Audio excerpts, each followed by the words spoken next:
ముమ్మాటికి తెలంగాణ పాలిట విలన్ కాంగ్రెస్ అని మండిపడ్డారు బీఆర్ఎస్ వర్కింగ్ ప్రెసిడెంట్ కేటీఆర్. ఎన్నో త్యాగాలు పోరాటాలతో తెలంగాణను సాధించుకున్నామని గుర్తు చేశారు. ఉన్న తెలంగాణను ఓడగట్టింది కాంగ్రెస్ అని ధ్వజమెత్తారు. 1956 ప్రజల అభీష్టానికి వ్యతిరేకంగా తెలంగాణ ఏపీని కలిపారని దుయ్యబట్టారు. తొలిదశ తెలంగాణ ఉద్యమంలో వందలాది మంది విద్యార్థులను బలిగొన్నది కూడా కాంగ్రెస్ అని ఫైర్ అయ్యారు కేటీఆర్.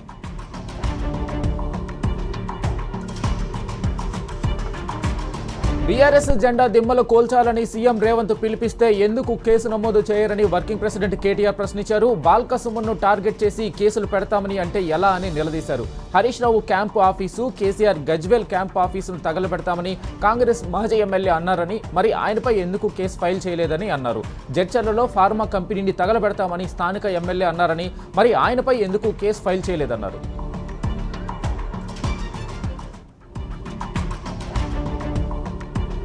మాజీ మంత్రి హరీష్ రావుకు బీఆర్ఎస్ వర్కింగ్ ప్రెసిడెంట్ కేటీఆర్ జన్మదిన శుభాకాంక్షలు తెలిపారు. హరీష్ రావు ఇంటికెళ్లిన కేటీఆర్ ఆయనకు శాలువా కప్పి పుష్పగుచ్చం అందజేశారు. హరీష్ రావు సంపూర్ణ ఆరోగ్యంతో ఉండాలని కేటీఆర్ ఆకాంక్షించారు. సుదీర్ఘకాలం ప్రజాసేవలో కొనసాగాలని అభిలషించారు. కేటీఆర్ వెంట ఎమ్మెల్సీ దేశపతి శ్రీనివాస్, ఎమ్మెల్యే సుధీర్ రెడ్డి ఉన్నారు.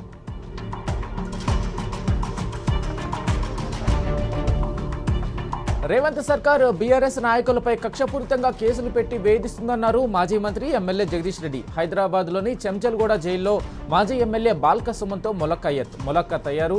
బాల్క సుమన్ను కలిసిన వారిలో కాలేరు వెంకటేష్, గెల్లు శ్రీనివాస్ కూడా ఉన్నారు. అక్రమ కేసులను న్యాయపరంగా ఎదుర్కొంటామన్నారు జగదీష్ రెడ్డి. సంబంధం లేని సెక్షన్లు పెట్టి వేధిస్తున్నారని, బాల్క సుమన్ కేసులో పోలీసులకు హైకోర్టు మొట్టికాయలు వేయడమే రేవంత్ సర్కార్ దుర్మార్గానికి నిదర్శనమన్నారు. ప్రభుత్వానికి వంత పాడుతున్న అధికారులను వదిలేది లేదని హెచ్చరించారు.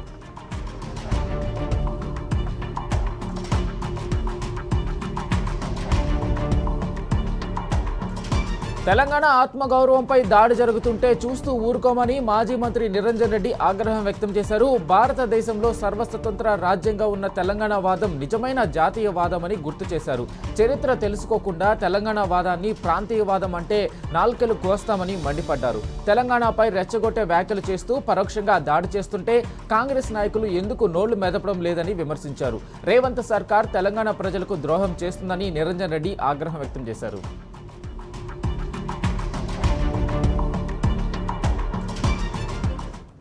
ధాన్యం కొనుగోలులో కాంగ్రెస్ ప్రభుత్వం మొద్దునిద్ర వీడాలని మాజీ మంత్రి ఎర్రబెల్లి దయాకర్ రావు ఆగ్రహం వ్యక్తం చేశారు. వర్షాకాలం వచ్చినా కళ్ళాల్లో ధాన్యం రాసులు అలాగే ఉన్నాయని, ఇప్పటికైనా ప్రభుత్వం కళ్లు తెరవాలని మండిపడ్డారు. జనగామ జిల్లా పాలకుర్తి మండల కేంద్రంలో మార్కెట్ యార్డును దయాకర్ రావు సందర్శించారు.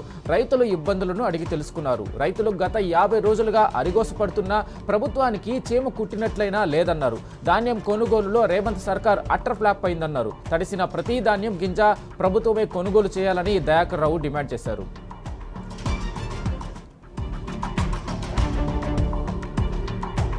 జనగామ జిల్లా ఎమ్మెల్యే క్యాంపు కార్యాలయంలో లబ్ధిదారులకు సీఎంఆర్ఎఫ్ చెక్కులు పంపిణీ చేశారు ఎమ్మెల్యే పల్లా రాజేశ్వరరెడ్డి. నియోజకవర్గానికి చెందిన 37 మంది లబ్ధిదారులకు 12.34 లక్షల రూపాయల విలువైన చెక్కులు అందజేశారు. బీఆర్ఎస్ ప్రభుత్వంలో 80% వరకు సీఎంఆర్ఎఫ్ డబ్బులు వచ్చేవని, కాంగ్రెస్ ప్రభుత్వంలో బిల్లులు ఎంత పెట్టినా 60,000 కంటే ఎక్కువ ఇవ్వడం లేదన్నారు. నియోజకవర్గ ప్రజలకు మెరుగైన వైద్య సేవలు అందించడమే లక్ష్యంగా కృషి చేస్తున్నామని, ఇచ్చిన మాట ప్రకారం నీలిమ ఆసుపత్రిలో ఉచిత వైద్య సేవలు అందిస్తున్నామని తెలిపారు.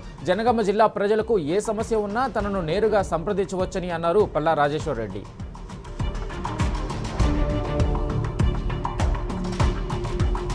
సిద్దిపేట జిల్లాలో రైతులు రోడ్డెక్కారు. రాయపోల్ మండల పరిధిలోని పలు గ్రామాల రైతులు గజ్వేల్ చేగుంట ప్రధాన రహదారిపై రాస్తారోకో నిర్వహించారు. వర్షాకాలం వచ్చినా ధాన్యం కొనుగోలు ఇంకా పూర్తి చేయలేదని, కేంద్ర రాష్ట్ర ప్రభుత్వాలపై ఆగ్రహం వ్యక్తం చేశారు. రోడ్డుపై బైఠాయించి ప్రభుత్వ వ్యతిరేక నినాదాలతో ధర్నా చేశారు. కొనుగోలు కేంద్రాల్లో ఇప్పటికీ 50% వరిధాన్యం కొనుగోలు కాలేదని రైతులు వాపోయారు. వర్షాలకు ధాన్యం తడిసి తీవ్ర నష్టం కలుగుతుందని ఆందోళన చెందుతున్నారు. ఇప్పటికైనా ప్రభుత్వం స్పందించి పంట కొనుగోలు సమస్యను పరిష్కరించాలని రైతులు డిమాండ్ చేశారు.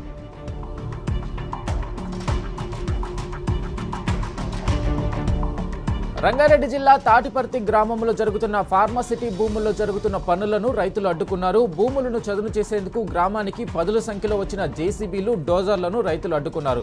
కోర్టు స్టే ఉన్న భూముల్లోకి ఎలా వస్తారని నిలదీసిన రైతులు ఇక్కడ ఎలాంటి పనులు చేయొద్దని వెనక్కు పంపారు. గ్రామానికి చెందిన చిట్టి నాగమణి అనే మహిళా రైతు ఫార్మాకు భూమిని ఇవ్వలేదు, సర్కారు నుంచి పరిహారము తీసుకోలేదు. అయినా టీజీఐఐసి, రెవెన్యూ అధికారులు, సిబ్బంది ఆదేశాలతో, పోలీసుల సహకారంతో బలవంతంగా భూమిలో చదును చేస్తున్నారు. ఫార్మాసిటీకి ఇవ్వని భూముల్లోకి అధికారులు బలవంతంగా యంత్రాలను తీసుకొచ్చి చదును చేయించడం ఎంతవరకు సమంజసమని రైతులు ఆగ్రహం వ్యక్తం చేశారు.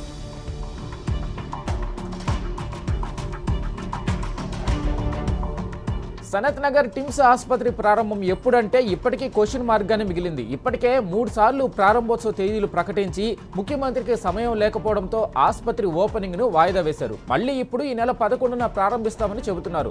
ప్రజలకు వైద్య సేవలు అందించే 1000 పడకల ఆసుపత్రి ప్రారంభంపై స్పష్టత ఇవ్వకపోవడంపై పలు అనుమానాలు వ్యక్తమవుతున్నాయి. కేవలం కేసీఆర్ కు పేరు వస్తుందన్న రాజకీయ కారణాలతోనే ప్రారంభోత్సవాన్ని ఆలస్యం చేస్తున్నారనే విమర్శలు వినిపిస్తున్నాయి. ప్రజాప్రభుత్వం అని గప్పాలు కొడుతున్న ప్రభుత్వానికి ప్రజా ఆరోగ్యంపై నిజంగా చిత్తశుద్ధి ఉంటే తేదీల మార్పులతో పబ్బం గడపడం కాకుండా వెంటనే సనత్ నగర్ టిమ్స్ ఆసుపత్రిని ప్రారంభించే దిశగా రేవంత్ సర్కారు చర్యలు తీసుకోవాలని ప్రజలు డిమాండ్ చేస్తున్నారు.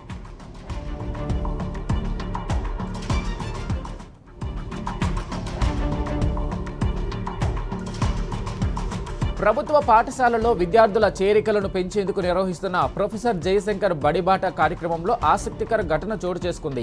మహబూబాబాద్ జిల్లా కొత్తగూడ మండలం పెగడపల్లిలో నిర్వహించిన కార్యక్రమంలో ఉపయోగించిన ఫ్లెక్సీలో ప్రస్తుత ముఖ్యమంత్రి రేవంత్ రెడ్డి ఫోటోకు బదులుగా తొలి ముఖ్యమంత్రి కేసీఆర్ ఫోటో కనిపించింది. ఎంతమంది వచ్చినా కేసీఆర్ చేసిన సంక్షేమం, అభివృద్ధిని ప్రజల గుండెల్లో నుంచి తీసేయడం సాధ్యం కాదనడానికి ఈ ఘటనే నిదర్శనమని ప్రజలు అంటున్నారు. రాష్ట్రంలో ప్రభుత్వం మారినా ప్రజల మనసుల్లో కేసీఆర్ స్థానం అలాగే ఉందనే చర్చ ఈ ఘటనతో మరోసారి తెరపైకొచ్చింది.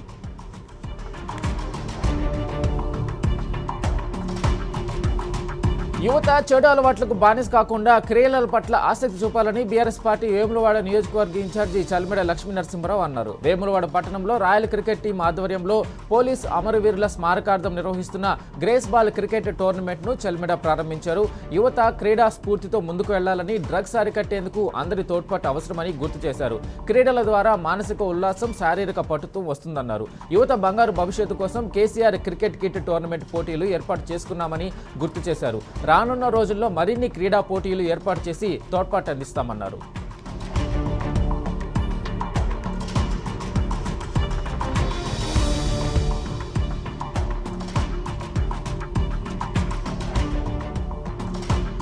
హన్మకొండ జిల్లా కమలాపూర్లో జాతీయ జెండాను అవమానించారు కాంగ్రెస్ నాయకులు. తెలంగాణ ఆవిర్భావ దినోత్సవం సందర్భంగా కమలాపూర్ బస్టాండ్ ప్రాంతంలో జాతీయ జెండాను ఎగురవేశారు. అదే రోజు సాయంత్రం జెండాను దించాల్సి ఉన్నప్పటికీ అలాగే వదిలేశారు. నిన్నటి వరకు అలాగే జాతీయ జెండాను పట్టించుకోలేదు. దీంతో జాతీయ జెండా పట్ల కాంగ్రెస్ పార్టీ నాయకుల నిర్లక్ష్య వైఖరిని ప్రజలు తీవ్రంగా తప్పుపడుతున్నారు.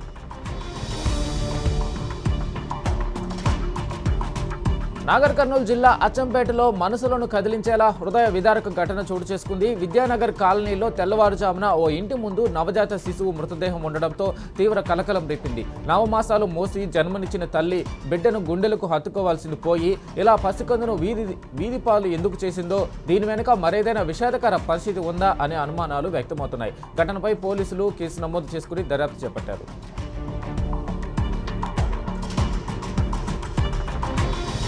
కాంగ్రెస్ పాలనలో ప్రజలు అష్టకష్టాలు పడుతున్నారు. ప్రభుత్వ వైఫల్యాలు, అధికారుల నిర్లక్ష్యంతో విసిగిపోతున్నారు. ఖమ్మం జిల్లా మదిరలో ఇంటి ముందు మురుగునీటి సమస్యను పరిష్కరించాలంటూ ఓ కుటుంబం ఆవేదనతో సూసైడ్ చేసుకునే పరిస్థితి వచ్చింది. మదిర బస్టాండ్ సమీపంలో ఉంటున్న పల్లపోతుల ఉపేందర్ తన తల్లితో పాటు కుటుంబ సభ్యులతో కలిసి ఇంటి లోపల గడియ పెట్టుకుని నిరసన వ్యక్తం చేశారు.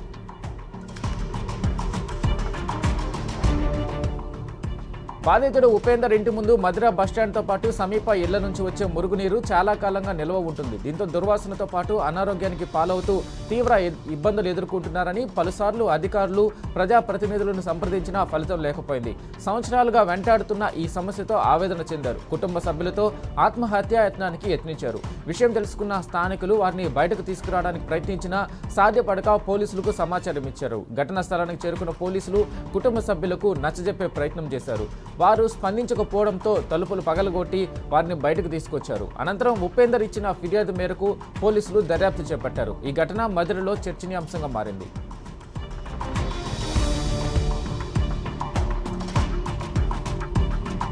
హనుమకొండ జిల్లా నడికూడ మండలం చర్లపల్లిలో ఓ వ్యక్తి అనుమానాస్పద స్థితిలో మృతి చెందాడు. మంగళవారం రాత్రి 9 గంటల సమయంలో షరీఫుద్దీన్కు ఓ ఫోన్ కాల్ రావడంతో బయటకు వెళ్లిన షరీఫుద్దీన్ ఉదయానికే శవమై కనిపించాడు. దీంతో తన భర్త మృతిపై దర్యాప్తు చేపట్టాలని మృతుడి భార్య ఫిర్యాదు చేసింది. ఇది ముమ్మాటికి హత్య అయి ఉండవచ్చని ఆమె ఆరోపిస్తున్నారు.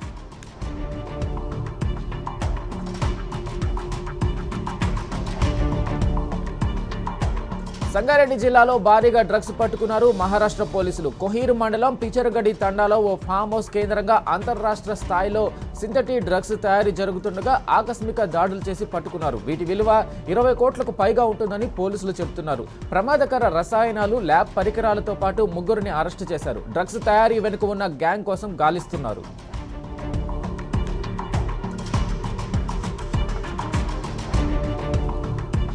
ఖమ్మం జిల్లా సత్తుపల్లి జేవీఆర్ డిగ్రీ కళాశాల ప్రాంగణంలోని గిరిజన బాలికల హాస్టల్లో భారీ కొండ చిలువ కలకలం రేపింది. హాస్టల్లోకి చొరబడిన భారీ కొండ చిలువను చూసి అక్కడ ఉన్న బీఎడ్ విద్యార్థినులు భయంతో పరుగులు తీశారు. వెంటనే ఫారెస్ట్ అధికారులకు సమాచారం అందించడంతో వారు సుమారు 12 అడుగుల పొడవున్న కొండ చిలువను పట్టుకున్నారు. అనంతరం దాన్ని సురక్షితంగా అటవీ ప్రాంతంలో వదిలిపెట్టారు. ప్రస్తుతం వేసవి సెలవులు కొనసాగుతున్న కారణంగా హాస్టల్లో విద్యార్థినులు ఎక్కువ సంఖ్యలో లేకపోవడంతో పెను ప్రమాదం తప్పిందని స్థానికులు ఊపిరి పీల్చుకున్నారు. ఖమ్మం జిల్లా పెనుబల్లి మండలం లంకపల్లిలో సింగరేణి భూసేకరణ ఉద్రిక్తతకు దారితీసింది. తాతల కాలం నుంచి సాగు చేసుకుంటున్న భూములను వేరే మండలం వారికి కేటాయిస్తున్నారంటూ రైతులు, గ్రామస్తులు ల్యాండ్ సర్వేను అడ్డుకున్నారు. 30 ఎకరాల అసైన్డ్ భూమిని సింగరేణి సంస్థ భూసేకరణ కోసం గుర్తించింది. సత్తుపల్లి మండలం కిష్టారం గ్రామంలో సింగరేణి కారణంగా భూములు, ఇళ్లు కోల్పోయిన కుటుంబాలకు ఇళ్ల నిర్మాణం చేపట్టేందుకు ఈ భూమిని ఎంపిక చేసినట్లు అధికారులు తెలిపారు. అయితే ఆ భూమిని తరతరాలుగా సాగు చేసుకుంటున్న లంకపల్లి గ్రామ రైతులు, గ్రామస్తులు సర్వే నిర్వహించేందుకు వచ్చిన అధికారులను అడ్డుకున్నారు. తాతల కాలం నుంచి సాగు చేస్తున్న భూమిని పక్క మండలం వాళ్ళకి ఎలా ఇస్తారంటూ ఆగ్రహం వ్యక్తం చేశారు. సత్తుపల్లి మండలంలో ప్రభుత్వ భూములు ఉన్నప్పటికీ పెనుబల్లి మండలంలో దళితులు సాగు చేస్తున్న భూములనే తీసుకునేందుకు ప్రయత్నిస్తున్నారని రైతులు ఆరోపించారు. తమకు సాగు హక్కులు కల్పించి భూములపై పట్టాలు ఇవ్వాలని డిమాండ్ చేస్తూ రెవెన్యూ అధికారులకు వినతిపత్రం అందజేశారు. కర్ణాటక కొత్త ముఖ్యమంత్రిగా డీకే శివకుమార్ బాధ్యతలు స్వీకరించారు. గవర్నర్ తావర్ చంద్ గెహ్లాట్ డీకే శివకుమార్తో ప్రమాణం చేయించారు. లోక్ భవన్లోని గ్లాస్ హౌస్ ప్రమాణ స్వీకారానికి వేదికైంది.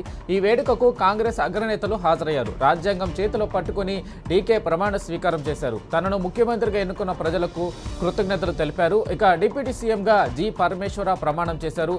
మంత్రులుగా సిద్ధరామయ్య తనయుడు యతీంద్ర ఖర్గే కుమారుడు ప్రియాంక ఖర్గే సహా 13 మంది మంత్రులుగా రాజ్యాంగం సాక్షిగా ప్రమాణ స్వీకారం చేశారు.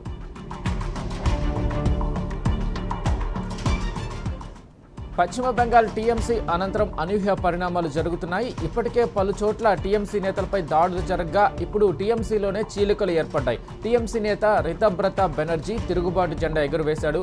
60 మంది తృణమూల్ కాంగ్రెస్ ఎమ్మెల్యేల మద్దతుతో పశ్చిమ బెంగాల్ అసెంబ్లీలో రితబ్రత బెనర్జీ ప్రతిపక్ష నేతగా బాధ్యతలు చేపట్టనున్నారు. మమతా బెనర్జీ నాయకత్వ శైలిపై అసంతృప్తితో ఉన్న ఎమ్మెల్యేలతో కలిసి ఆయన ఈ కీలక రాజకీయ మార్పుకు శ్రీకారం చుట్టారు.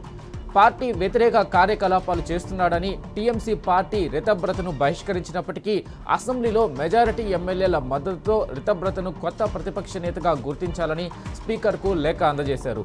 ఈ తిరుగుబాటుతో అప్రమత్తమైన టీఎంసీ అధినేత్రి మమతా బెనర్జీ పార్టీ రాష్ట్ర కమిటీలతో పాటు అన్ని అనుబంధ విభాగాలను రద్దు చేస్తున్నట్లు సంచలన నిర్ణయం తీసుకున్నారు. మరోవైపు మమతా బెనర్జీ అల్లుడు అభిషేక్ బెనర్జీ ఇళ్లపై ఈడీ దాడులు చేస్తుండటంతో పశ్చిమ బెంగాల్ రాజకీయాలు ఆసక్తిని రేకెత్తిస్తున్నాయి.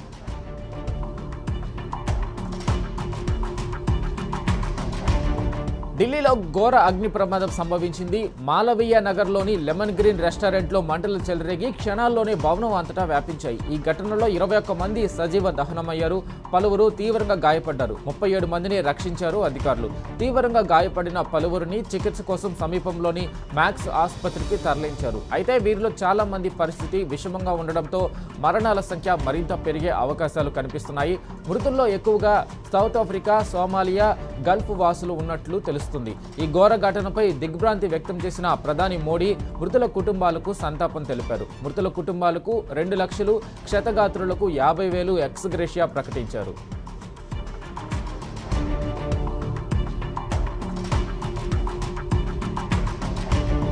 జమ్మూ కాశ్మీర్ను అకాల వర్షాలు ముంచెత్తుతున్నాయి. భారీ వర్షాలతో అర్ధరాత్రి దోడా జిల్లాలోని దాత్రిలో ఆకస్మిక వరదలు సంభవించాయి. మెరుపు వరదలతో పలు ప్రాంతాల్లో నీట మునిగాయి. ఈ ఘటనలో ప్రాణ నష్టం తప్పినా భారీగా ఆస్తి నష్టం జరిగింది. వరద ప్రభావిత ప్రాంతాల్లో సహాయక చర్యలు కొనసాగుతున్నాయి. ఇటు బటో టు కిష్త్వార్ జాతీయ రహదారిపై బురద చేరడంతో ట్రాఫిక్కు తీవ్ర అంతరాయం ఏర్పడింది. మరోవైపు క్లౌడ్ బర్స్ట్ ఘటనలపై స్థానిక ఉన్నతాధికారులతో పరిస్థితిని సమీక్షించారు సీఎం ఒమర్. ఎమర్జెన్సీ రెస్పాన్స్ టీములను అప్రమత్తం చేశారు.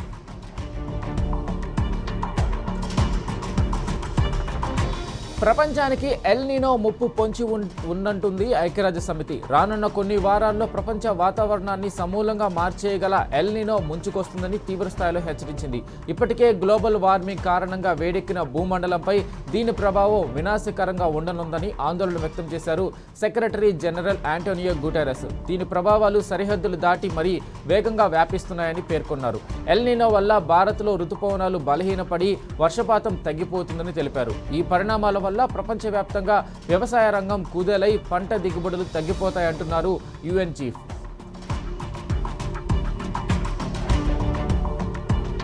బ్రిటన్లో లైంగిక దోపిడీ ముఠాల అరాచకాలు కలకలం రేపుతున్నాయి. ఈ ముఠాలపై యూకే పార్లమెంట్లో చర్చ జరిగింది. చిన్నారులు, మహిళలపై జరుగుతున్న అత్యాచారాలను పోలీసులు వ్యవహరించిన తీరును సభ ముందుంచారు బ్రిటిష్ ఎంపీ రూపర్ట్ లోవ్. లైంగిక వేధింపులకు పాల్పడుతున్న నేరస్తులు అధికంగా పాక్ సంతతికి చెందిన వారేనని తెలిపారు. ఓ బాధితురాలపై 3 ఏళ్లలో దాదాపు 700 మంది లైంగిక దాడులకు పాల్పడినట్లు ఆవేదన వ్యక్తం చేశారు. ఇలాంటి దురాఘాతాలను అడ్డుకునేందుకు చర్యలు తీసుకోవాలని పార్లమెంటుకు విజ్ఞప్తి చేశారు. ఇరాన్ సుప్రీం లీడర్ మోస్తబా ఖమేనీని ప్రాణాలతోనే ఉన్నారంటున్నారు అమెరికా విదేశాంగ మంత్రి మార్కో రూబియో. ప్రస్తుతం దేశ వ్యవహారాల్లో ఆయన మళ్లీ చురుగ్గా పాల్గొంటున్నారని తెలిపారు. America senate foreign relations panel వేదికగా ఈ విషయాలను వెల్లడించారు రూబియో. కాగా ఈ ఏడాది ఫిబ్రవరి 28న ఇరాన్పై అమెరికా, ఇజ్రాయెల్ వైమానిక దాడుల్లో తీవ్రంగా గాయపడిన మోస్తబా ఖమేనీ ఇప్పుడు పూర్తిగా కోలుకుంటున్నారని తెలుస్తుంది. వరుస దాడులతో ఉక్రెయిన్కు కంటి మీద కునుకు లేకుండా చేస్తుంది రష్యా. రాజధాని కీవ్ సహా పలు నగరాలపై 656 డ్రోన్లు, 73 క్షిపణులతో విరుచుకుపడింది. ఈ దాడుల్లో 20 మంది మృతి చెందగా మరో 135 మంది తీవ్రంగా గాయపడ్డారు. మాస్కో మిస్సైల్స్ దాటికి నివాస భవనాలు పేకమేడల్లో కూలిపోయాయి. శిథిలాల్లో కూరుకుపోయిన వారిని కాపాడేందుకు సహాయక సిబ్బంది నిర్విరామంగా శ్రమిస్తున్నారు. మరోవైపు రష్యా ప్రయోగించిన 40 క్షిపణులు, 602 డ్రోన్లను అడ్డుకున్నట్లు ప్రకటించారు ఉక్రెయిన్ అధ్యక్షుడు జెలెన్స్కీ. తాజా దాడులతో దాదాపు 41,000 మందికి అండర్ గ్రౌండ్ రైల్వే స్టేషన్లో తలదాచుకుంటున్నారని పేర్కొన్నారు.